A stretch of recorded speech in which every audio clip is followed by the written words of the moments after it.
पता नहीं यार कैसे वीडियो एकदम से बंद हो गई। ठीक है, तो H2O तक मैंने आपको बता दिया था। अब देखो इसमें एक हाइड्रोजन और दूसरा क्या है ऑक्सीजन, यानी दो तो एलिमेंट कैसे सेम है लेकिन तीसरा कैसा है डिफरेंट। तो ये क्या बन गया, ये एक हेट्रोएटॉमिक मॉलिक्यूल बन गया। तो हेट्रोएटॉमिक मॉलिक्यूल में आपको डिफरेंट डिफरेंट एलिमेंट्स दिखना स्टार्ट हो जाएंगे। जैसे मैं एक एग्जांपल लेता हूँ HNO3। अब देखो इसमें एक हाइड्रोजन है, एक नाइट्रोजन है, तीन ऑक्सीजन। तो ये क्या हो गया हेट्रोएटॉमिक।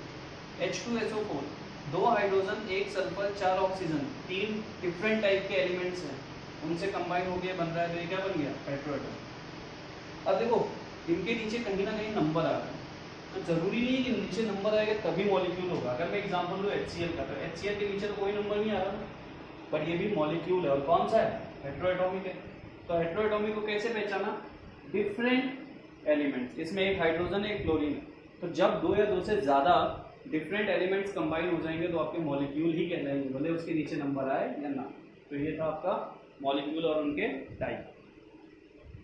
जल्दी से नोट डाउन कर लीजिए। तो जो हेट्रोएटॉमिक मॉलिक्यूल्स होते हैं उन्हीं को हम क्या बोलते हैं, हेट्रोएटॉमिक मॉलिक्यूल्स को हम सब्सटेंस और कंपाउंड बोलते हैं।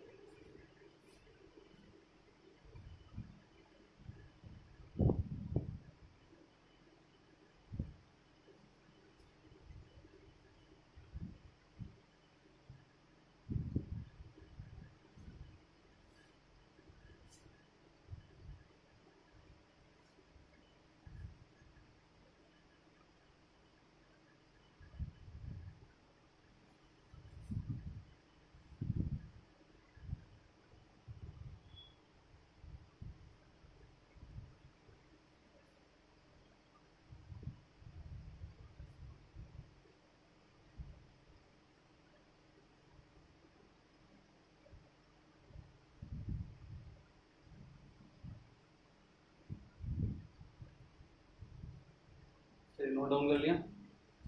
तो जो मॉलिक्यूल मैंने ऊपर डिफाइन कराया था वो मैंने हटा दिया था क्योंकि जगह नहीं थी बोर्ड पे। तो आप उसको वीडियो को वापस से या फिर पॉज करके उसको भी लिख लेना। ये थे टाइप्स ऑफ मॉलिक्यूल्स। तो एलिमेंट अपन ने पढ़ लिया, मॉलिक्यूल पढ़ लिया और कंपाउंड और सब्सटेंस भी हमने पढ़ लिया।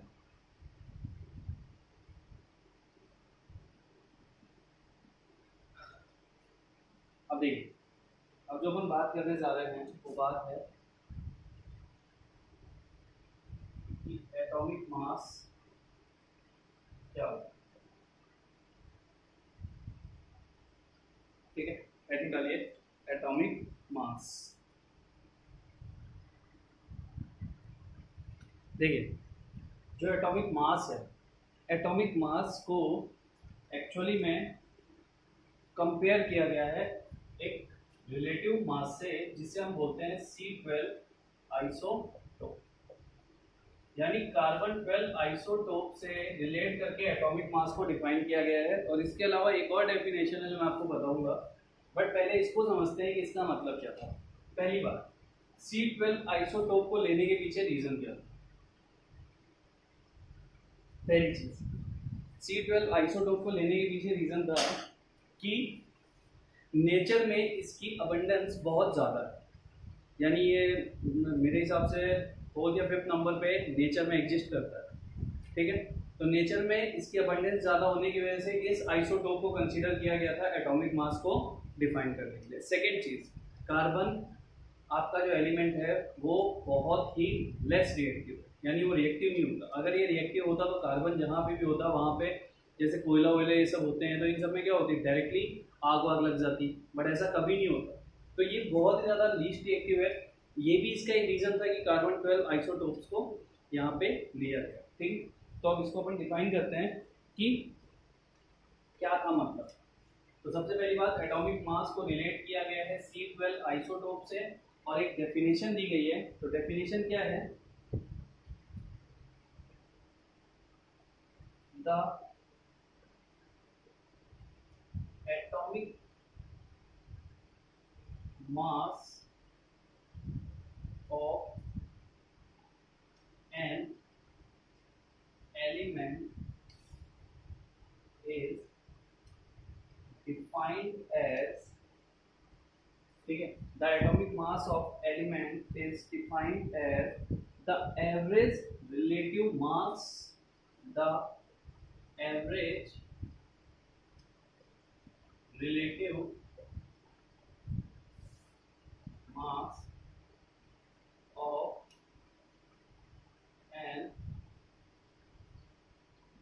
of an atom, 2 second,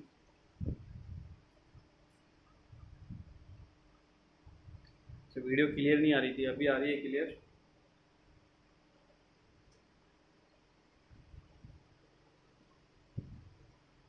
Mass of an atom of an element which compared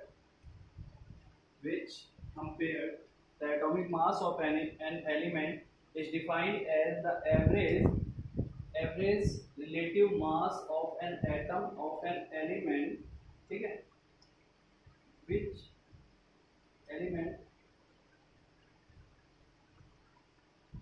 which की तरह करो, as compared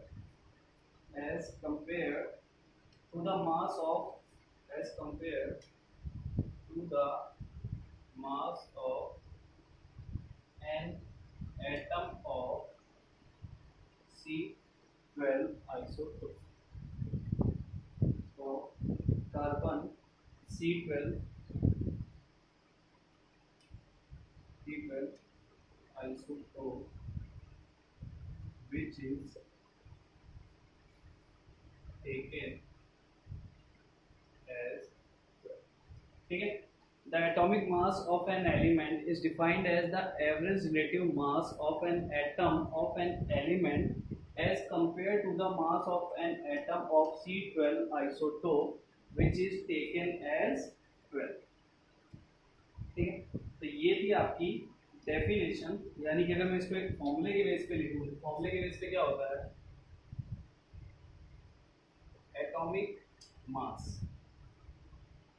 अभी थोड़ा सा क्या है, डेफिनेशन बड़ी है, अब इसे थोड़ा सा हमें सिर्फ समझना होता है क्योंकि हम यहाँ से एक यूनिट को डिफाइन करते हैं, बाकी इसका कोई लेना देना नहीं है। इसके बाद जो दूसरी डेफिनेशन दूंगा आप अगर उतना भी पढ़ते हो तो चलता है, बट यहाँ पे एक यूनिट आती है, यानी एटॉमिक मास को डिफाइन करने के लिए एक यूनिट होती है, उसको हम बोलते हैं एटॉमिक मास यूनिट। तो उस एटॉमिक मास यूनिट जिसका शॉर्ट फॉर्म होता है AMU, इसको डिफाइन करने के लिए हम इस डेफिनेशन को पढ़ते हैं। तो atomic mass is equal to mass of an atom divide by, atomic mass is equal to mass of an atom divide by 1/12 into mass of C12 iso। तो एटॉमिक मास को अगर मैं डिफाइन करके लिखूं तो atomic mass is equal to mass of an atom divide by 1/12 mass of a carbon atom, यानी C12 isotope का मास। तो ये इसका एक फॉर्मूला, ठीक। अब यहाँ से हम क्या क्या फाइंड कर सकते हैं या कैसे, वो सारी चीज़ें हम देख लेंगे। अब देखो एटॉमिक मास जो होता है कैसे निकाला जाता है, तो पहले एक बार आप लिख लो ताकि मैं बोर्ड को रफ करके इसको थोड़ा सा अच्छे से समझा सकूं। तो एक बार आप लिख लो,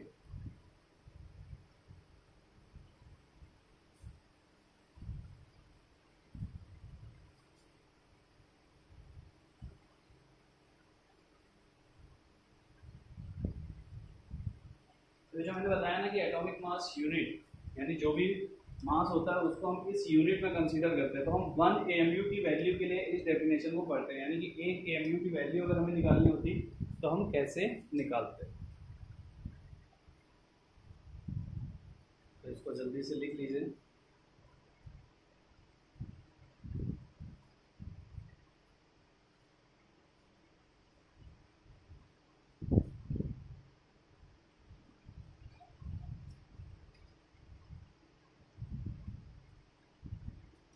अब देखो C12 आइसोटोप का जो मास होता है वो 12 ही कंसीडर किया जाता है।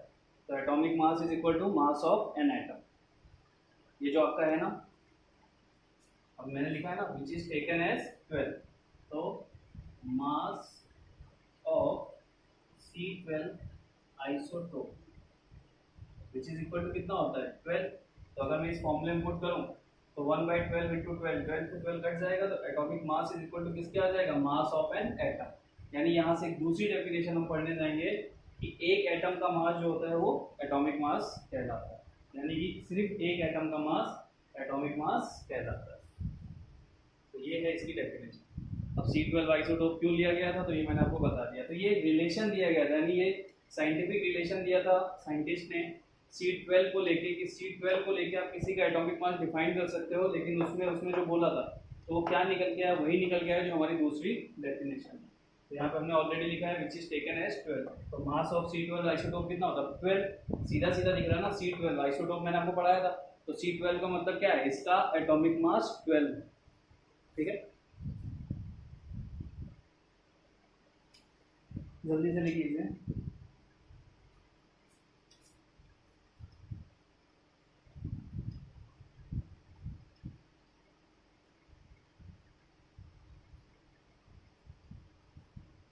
कर देता मैं इसको, तो मैं भी आपको बताऊंगा कैसे क्या चीज़ें 1 AMU क्या है, एटॉमिक मास यूनिट क्या है और इसको कैसे कैलकुलेट करते हैं और इसकी वैल्यू कितनी होती है, सारी चीज़ें हम पढ़ेंगे, टेंशन ना लो।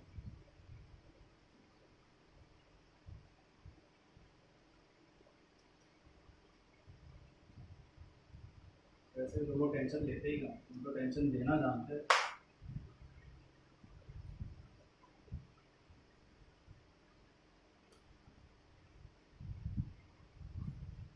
ना टेंशन लेना तो हम जैसे का काम है, तुम्हारा काम है, मौज काटते हो तुम तो कोरोना दे दिए।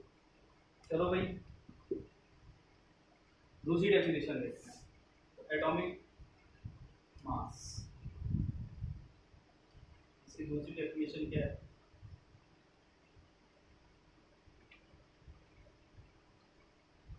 मास ऑफ एन या फिर one atom is defined as atomic mass। तो ये मैंने अभी उसी फॉर्मूले से आपको प्रूव करके दे दिया था। जब हमने C12 आइसोटोप का मास रखा तो नीचे की सारी वैल्यू कट हो गई, नीचे 1 बचा और atomic mass is equal to वगैरह मास ऑफ एन एटम। तो इसी को मैं डेफिनेशन फॉर्म मिलेगा, mass of an atom is defined as atomic mass. अब it is represents in AMU which is atomic mass unit। आज के टाइम में इसी AMU को U भी लिखा जाता है, तो U होता है यूनिफाइड मास। तो अगर कहीं पे U लिखा हो तो इसका मतलब वो AMU को ही इंडिकेट कर रहा है। ठीक है, it is represents in AMU। अब जो AMU की वैल्यू होती है वो कितनी होती है, तो 1 AMU, यानी हम यहाँ पे सीधा सा क्या लिखे हैं, अगर हम ऐसा में क्यों देखो रिलेशन बिटवीन AMU एंड ग्राम, इसको मैं इतना क्यों डिफाइन कर रहा हूँ, क्योंकि यार कल ना तुम लोगों से मतलब भाई साहब ग्रुप पे एक ही मैसेज को 10 बार पूछ रहे, सर टेस्ट कहाँ अपलोड करना है, मैंने बताया यहीं पे कर दो। पहले बोला गूगल क्लासरूम पे कर दो, अच्छा क्लासरूम का ऑप्शन खत्म हो गया, फिर मैंने बोला व्हाट्सएप पे कर दो, ग्रुप पे कर दो। उसके बावजूद मुझसे 10 लोगों ने सेम क्वेश्चन पूछा, सर यहीं पे करना है। फिर एक और क्वेश्चन था, कॉमन क्वेश्चन था, सर आंसर्स लिखने हैं कि क्वेश्चन भी लिखने हैं। उस पर मैंने बोला आप लोग सिर्फ आंसर मेंशन कर दो। उस पर मुझे करीब 5-6 लोगों ने पूछा, दोनों ग्रुप में, सर सिर्फ आंसर लिखने हैं, उनको रिप्लाई करो हाँ, मतलब क्वेश्चन नहीं लिखने। अरे यार मतलब क्या इन चीज़ों का, अगर कोई इंसान बोल रहा है सिर्फ आंसर लिखना है तो बात नहीं खत्म हो जाती है। तो भाई सर कल जो तुमने पागल किया है ना, मेरा संडे यानी टेस्ट था 1 घंटे का, लेकिन तुमने लिए मुझसे 3 घंटे। दोबारा टेस्ट ना सोच समझ के और 4-5 दिन की तगड़ी प्लानिंग के साथ दूंगा, ताकि संडे को ना 1 घंटे तुम बिजी रहो, 1 घंटे ज़्यादा खराब नहीं करो। इसीलिए इतनी छोटी छोटी चीज़ें बता देता। Relation between AMU into and gram. तो 1 AMU जो होता है उसकी वैल्यू होती है 1.66 इंटू 10⁻⁻24 ग्राम। यानी कि ग्राम एक बड़ी यूनिट है और एएमयू बहुत छोटी यूनिट है। अब ये मैं क्यों बता रहा हूँ, क्योंकि जब मैंने आपको एटॉमिक मास लिखवाए थे तब मैंने उनको ग्राम में मेंशन किया था, ठीक है, कि भाई सोडियम का 23 ग्राम होता है, लेकिन वो एक एटम का मास नहीं बता रहा था, वो उनका ग्राम एटॉमिक मास बता रहा था, यानी उसमें 1 मोल एटम्स का मास था, जो इसके बारे में भी बताने जा रहा हूँ आपको। बट यहाँ से चीज़ों को समझो, अगर तुमसे कोई बोले सोडियम के एक एटम का मास बताओ, तो तुम एक एटम का मास क्या लिखोगे? अगर मैं बोलूं मास ऑफ 1 Na एटम, तो तुम उसको 23 ग्राम कभी मत लिखना, गलत हो जाएगा, ठीक है। वो मैं भी अभी जब इसके जस्ट बाद में आपको ग्राम एटॉमिक मास पढ़ाऊंगा ना तो उसमें बताऊंगा। तो आप इसको क्या लिखोगे? 23 AMU, यानी सिर्फ एक एटम की बात होगी तो हमेशा AMU होगा। मैं बोलूं मास ऑफ 1 हाइड्रोजन एटम, तो उसको 1 ग्राम मत लिख देना, 1 AMU लिखोगे। मैं बोलूं मास ऑफ 1 ऑक्सीजन एटम, तो वो हो जाएगा 8 AMU। यानी एक एटम का मास हमेशा AMU में रिप्रेजेंट किया जाता है, और AMU का फुल फॉर्म होता है एटॉमिक मास यूनिट। तो आप कभी भी अगर ये चीज मेंशन हो ना 1 हाइड्रोजन एटम, तो आप इसको कभी भी गलती से भी ग्राम में मेंशन मत कर देना। एक एटम का मास एटॉमिक मास होता है और एटॉमिक मास की यूनिट ग्राम नहीं होती, वो ग्राम एटॉमिक मास की यूनिट होती है, ठीक है। उसे हम अलग नाम देते हैं ग्राम एटॉमिक मास, बट वहाँ पे इतनी डिटेल में आपको नहीं दे सकता था, दैट्स व्हाई मैंने उसको एटॉमिक मास ही कंसीडर किया। और हम ये वैल्यू कभी यूज भी नहीं करते, हम हमेशा 1 मोल एटम के फॉर्म में ही लेके चलते हैं चीज़ों को। 1 मोल मतलब 6.022, तो वो जो सोडियम का 23 ग्राम है ना, वो 6.022 into 10 to the power 23 sodium atoms का मास है ग्राम में। तो मैं प्रूफ करके दूंगा कैसे ग्राम एटॉमिक मास, इसको मैं ग्राम में कन्वर्ट करके आपको प्रूफ करके दूंगा, ठीक है। बस रुक जाओ थोड़ी देर। तो इतनी बात समझ में आ गई, तो इसको लिखो। तो ये तो देखो सीधी सीधी चीज़ें मैंने आपको बता दी, एटॉमिक मास, उसकी यूनिट बता दी, उसकी वैल्यू बता दी, बट तुम इतने पे तो मानोगे नहीं। तो इसको प्रूव करके देखते हैं कि 1 AMU की वैल्यू कितनी कैसे आएगी। इसको प्रूव भी करेंगे, टेंशन ना लो, बट इतना तो लिखो।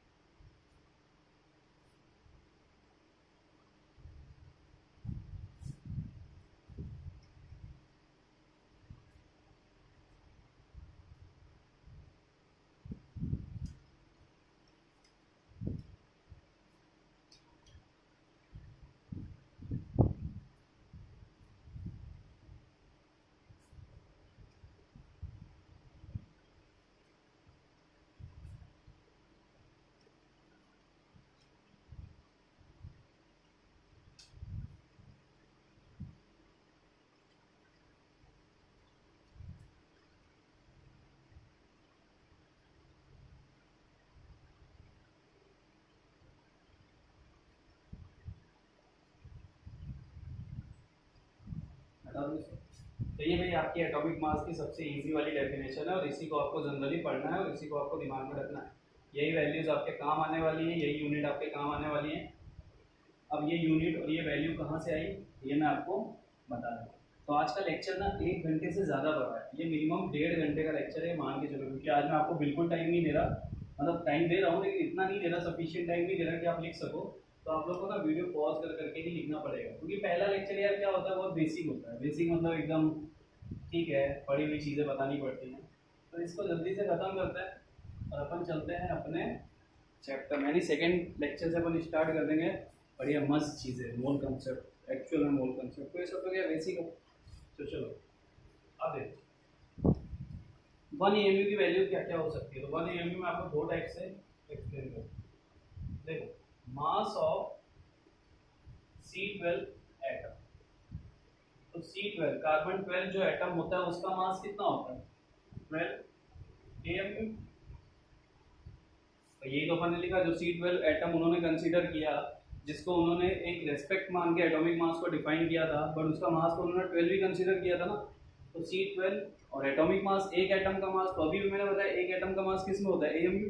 तो mass of C12 atom is equal to 12 AMU। तो अगर मैं बात करूं 1 AMU की, तो 1 AMU की वैल्यू क्या हो जाएगी? 1 AMU के लिए वैल्यू हो जाएगी मास of C12 atom divide by 12, या फिर इसी को हम शॉर्ट फॉर्म में क्या बोलते हैं 1/12 into mass of C12 atom. यही चीज तो वहां लिखी हुई थी, वही चीज लिखी हुई थी ना, मास ऑफ एन एटम पर AMU। ठीक है, तो एटॉमिक मास, एक एटम का मास होता है AMU। तो ये आ गई आपकी 1 AMU को डिफाइन करने के लिए फॉर्म। तो पहली चीज तो आपको ऐसे क्लियर है। अब आप लोग सोच रहे होंगे भाई 1 AMU कहाँ से है, तो एक बात बताओ, 12 AMU का मतलब मास ऑफ कार्बन 12 एटम्स का कितना है, मास कितना है 12 AMU। तो अगर मैं यहाँ से 1 AMU करूँ तो ये वैल्यू क्या हो जाएगी, डिवाइड नहीं हो जाएगी। तो सपोज करो 3 रुपए के 4 पेन है, 3 रुपए के 4 पेन है। तो अगर मैं एक पेन की कीमत पूछूं तो क्या हो जाएगा, 3 रुपए के 4 पेन, एक पेन की कीमत कितनी हो जाएगी 3/4, यही तो होने वाली है।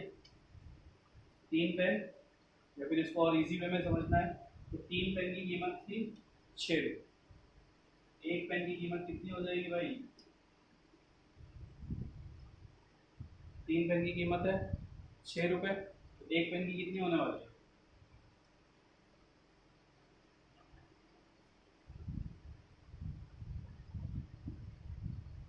यही तो करोगे, डिवाइड ही तो करोगे। तो वही चीज अपन ने देखी, 3 पेन की कीमत कितनी थी 6 रुपये, तो एक पेन की कीमत कितनी हो गई 6/3। तो अगर मास ऑफ C12 एटम 12 AMU है तो 1 AMU की वैल्यू यहाँ से हम निकाल सकते थे ना, 1 AMU कितना होगा, 1 AMU is equal to mass of C12 atom divide by 12। तो ये बस क्या है, मैंने थोड़ा रिवर्स करके लिखा हुआ, तो 1 AMU यहाँ से आ गया। अब इसके अलावा अगर तुम्हें और एक तरीके से इसको फाइंड करना है तो भी फाइंड कर सकते हो। जो कैसे, एटॉमिक, जो मैंने आपको पहले लिखा है, एटॉमिक मास ऑफ C12। अब मैं एटॉमिक मास की बात कर रहा हूँ, तो एटॉमिक मास ऑफ, नहीं सॉरी C12 नहीं, atomic mass of carbon is equal to 12 gram per mole. तो एटॉमिक मास किस में होता है, ग्राम पर मोल में, और 1 मोल की वैल्यू कितनी होती है 6.022 इंटू 10⁻23, यही होती है ना। तो एटॉमिक मास ऑफ कार्बन कितना होता है 12 ग्राम पर मोल मतलब ये कितने एटम का mass, 6.022 into 10⁻23 atom, mass of इतने एटम, क्योंकि मोल की बात हो रही है, of carbon is equal to 12 gram, ये हो गया। तो mass of 6.022 into 10⁻23 atoms of carbon is equal to कितना है 12 ग्राम। तो एक एटम का अगर मैं मास निकालता तो कितना आता है, एक एटम का मास कितना आता है, 1 एटम के लिए अगर अपन निकालते हैं mass of 1 atom of carbon तो कितना आता है ये 12/6.022 इंटू 10⁻20, 12/6.022 इंटू 10⁻23, ये आता ना, यानी मास ऑफ 1 एटम कितना आता है 12/6.022 इंटू 10⁻23। अब अगर मैं ये जो वैल्यू हमने निकाली है इसको मैं अगर ऊपर वाले फॉर्मूले में पुट करूँ, किसमें पुट करूँ, यहाँ पे इस वैल्यू को पुट करूँ, फिर फॉर्मूला क्या था 1 AMU is equal to mass of C12 atom. तो इसको नोट कर लेना, इस लाइन को मैं रब कर रहा हूँ, ठीक है। अब जो वैल्यू मैंने निकाली है मैं इसको उस फॉर्मूले में पुट करता हूँ। तो एक तो हमारा ये फॉर्मूला था जिसको मैंने अभी रब किया, दूसरा यहाँ से जनरेट हो सकता है। तो 1 AMU की वैल्यू कितनी आ सकती है, यहाँ से डायरेक्टली आप देख सकते हैं।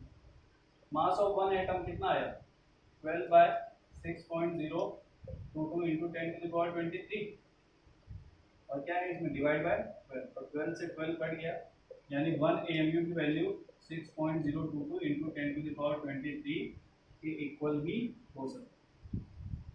तो जब इसको सॉल्व करोगे तो वही वैल्यू आएगी जो मैंने अभी आपको एटॉमिक मास में लिखवाई थी 1.66 इंटू 10⁻24, 1 AMU की यही वैल्यू आने वाली है, ठीक है।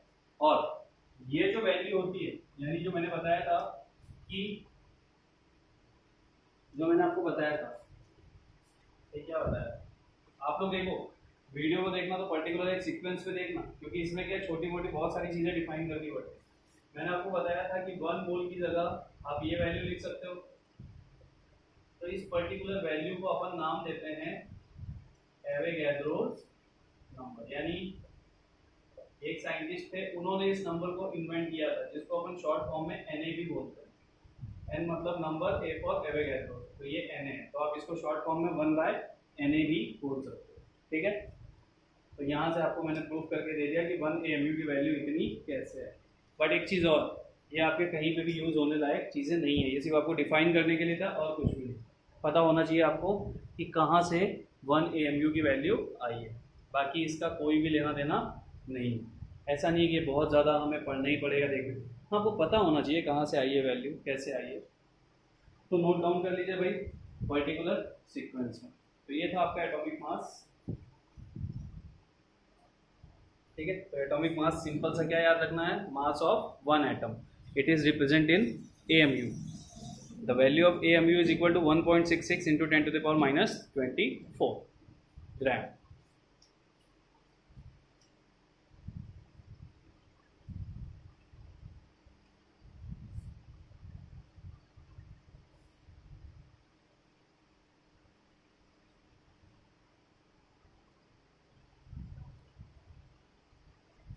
डाउन कर लिया होगा। अब अपन चलते हैं ग्राम एटॉमिक मास की तरफ, यानी कि जो हम ग्राम में मास को लिखते थे उसका क्या मतलब है, वो वैल्यू कहाँ से आएगी। तो अब आप इसको थोड़ा सा अच्छे से समझना, ग्राम एटॉमिक मास। तो ये तो एटॉमिक मास था, बहुत सिंपल सा फॉर्म था, सिर्फ समझाने के लिए इतना डिटेल आपको देना पड़ा।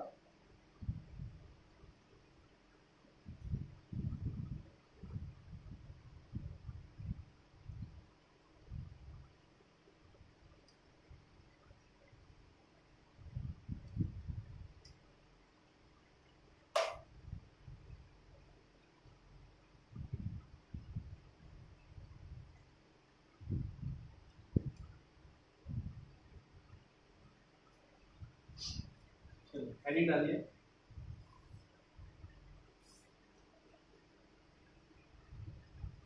ग्राम एटॉमिक मास।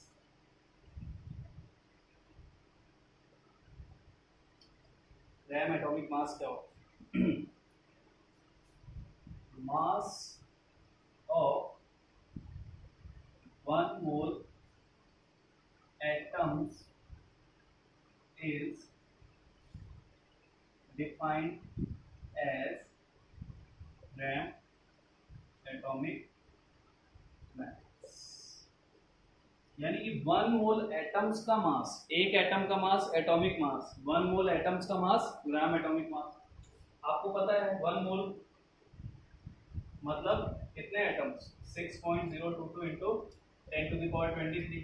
इस वैल्यू को बोलते क्या है, तो इसको बोलते हैं एवोगैड्रोस नंबर, और शॉर्ट फॉर्म में इसको इंडिकेट करते हैं NS।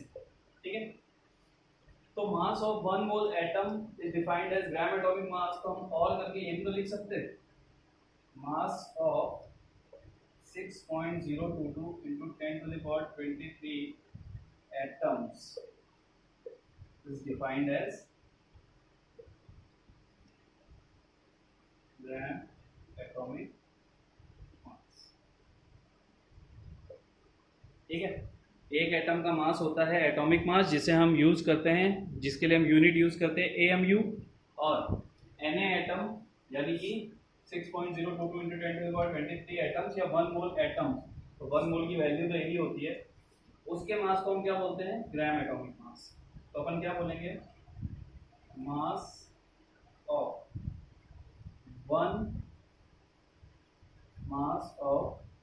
1 mole Na atoms is equal to 23 gram.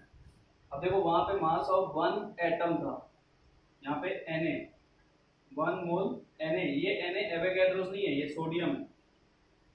Na में A हमेशा कैपिटल रहेगा, वो तो सोडियम है। ठीक है, कितना हो गया 23 ग्राम। तो ग्राम लिखा हो तो समझ जाना 1 मोल एटम का मास है या फिर इतने एटम का मास होता है, ग्राम। मैं बोलूँ मास ऑफ 6.022 इंटू 10⁻23 हाइड्रोजन एटम, तो अब आ जाएगा 1 ग्राम। यानी कि इतने हाइड्रोजन एटम का मास कितना है 1 ग्राम, लेकिन एक हाइड्रोजन एटम का मास कितना है 1 एएमयू। तो एएमयू और ग्राम में ये डिफरेंस है, एएमयू होता है सिर्फ एक एटम का मास और ग्राम होता है इतने एटम का मास या फिर 1 मोल एटम का मास। तो लिखो, फिर मैं भी आपको प्रूफ करके देता हूँ कि कैसे आप एएमयू को ग्राम में कन्वर्ट कर सकते हो, या फिर कैसे 1 एएमयू 1 ग्राम में कन्वर्ट होता है।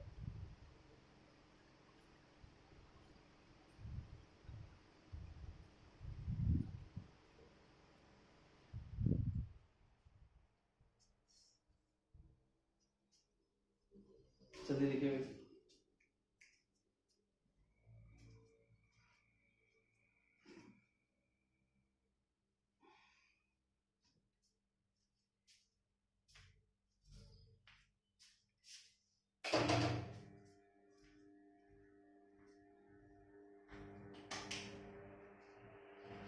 लिख लिया।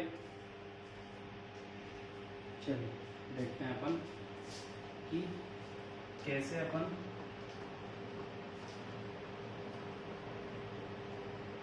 तो देखो, बहुत मेहनत का काम है एएमयू को ग्राम में कन्वर्ट करना। कैसे, देखो कितनी मेहनत करनी पड़ती है, तो हम देख लेते हैं। मेरे हिसाब से तो बहुत मेहनत का काम है। जैसे Na, सोडियम का मास 23 एएमयू है। अब मुझे इसे ग्राम एटॉमिक मास में कन्वर्ट करना है, तो मैं एक काम करते हैं, इसको एक टेबल बना के एलिमेंट एटॉमिक मास और ग्राम एटॉमिक,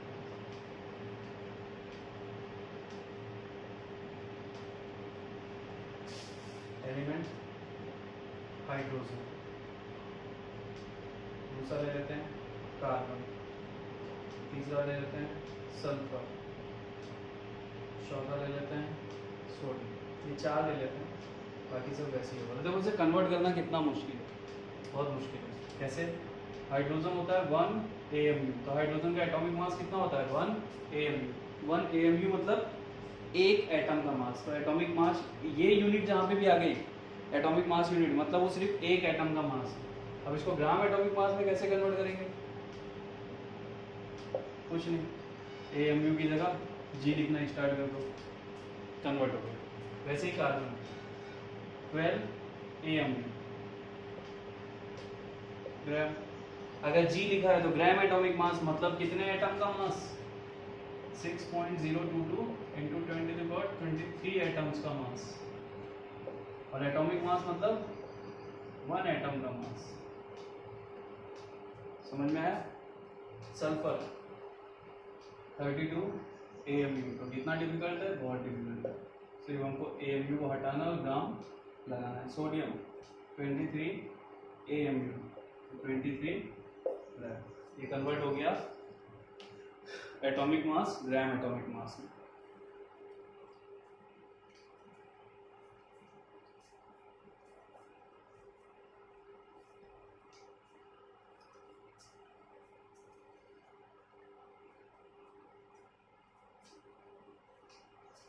ठीक है, चलिए। तो ये तो बहुत इजी था, मजाक कर रहा था आपके साथ। इसमें तो क्या एएमयू हटाना, जी लगाना है, बट मैं आपको कन्वर्ट करके भी दिखा रहा हूँ।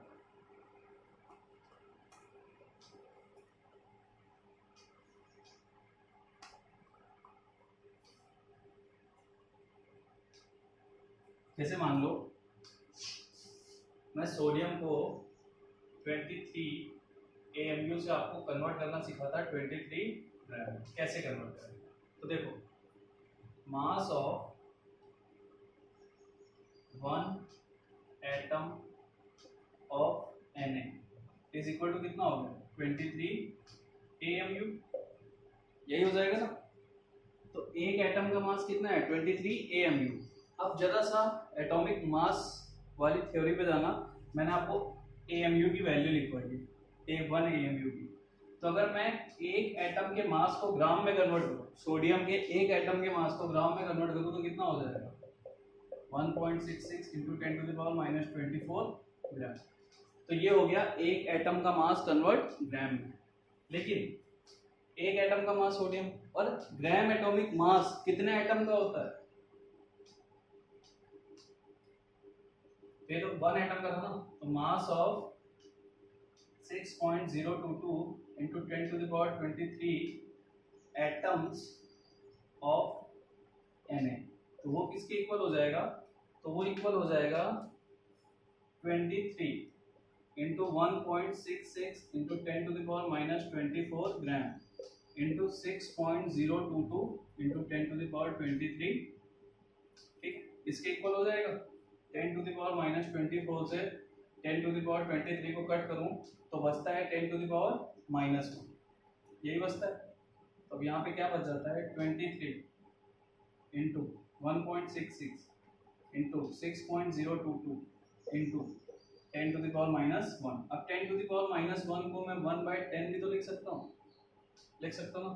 अब इस पूरी वैल्यू को सॉल्व कर लेना, ये अप्रोक्सीमेट 1 आ जाएगी और यहाँ से ये यूनिट एज इट इज रहेगी, ये यूनिट तो कट नहीं हुई ना, तो आपका कन्वर्जन हो गया 23 ग्राम। फिर से देखें, एक एटम का मास होता है 23 AMU। AMU की वैल्यू मैंने आपको बता रखी है कि AMU की ग्राम में, तो हमने एक एटम के मास को कन्वर्ट किया ग्राम में, तो कितना आया 1.66 इंटू 10⁻24 से मल्टीप्लाई कर दिया। अब कितने एटम का मास होता है ग्राम एटॉमिक मास, एक्चुअल में ग्राम एटॉमिक मास कितने एटम का मास होता है, इतने एटम्स का, तो इस वैल्यू में इतने एटम्स का मल्टीप्लाई कर दिया। जब आप 6.022 और 1.66 यहीं से दिख रहा है ना यार, 1.6 इंटू 6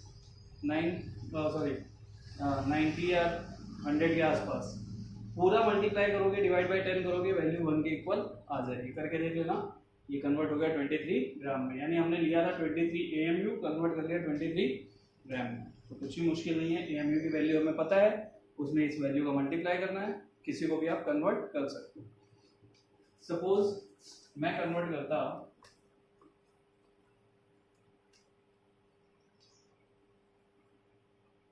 एक और करा देता, ये लास्ट है आज का वीडियो, अच्छे से देख लेना। जैसे मान लो मैं करवाता 12 AMU को 12 ग्राम, यानी कि एटॉमिक मास को अपन किस में कन्वर्ट कर रहे हैं, ग्राम एटॉमिक मास में। तो कैसे करेंगे, देखो, mass of 1 atom of carbon, एक एटम का मास हमेशा किस में होता है, AMU में, ठीक है। तो mass of 1 atom of carbon in gram में कितना हो जाएगा 12 इंटू 1.66 इंटू 10⁻24 ग्राम, क्योंकि AMU की वैल्यू क्या होती है, मैंने आपको लिखवा के दिया है that 1 AMU is equal to 1.66 into 10⁻24 gram, लिखवा के दिया है। अब एक्चुअल में ग्राम एटॉमिक मास कितने एटम का मास होता है, तो mass of 6.022 into 10⁻23 atoms of carbon is equal to कितना हो जाएगा, तो 12 इंटू 1.66 इंटू 10⁻24 ग्राम, और इसमें हम मल्टीप्लाई कर देंगे इस नंबर का, फिर से वही चीज आ जाएगी, कट करोगे ये यूनिट उठ के यहाँ लग जाएगी, बाकी पूरा कैलकुलेशन 1 हो जाएगा। 12 AMU से 12 ग्राम कन्वर्ट हो गया, ठीक है।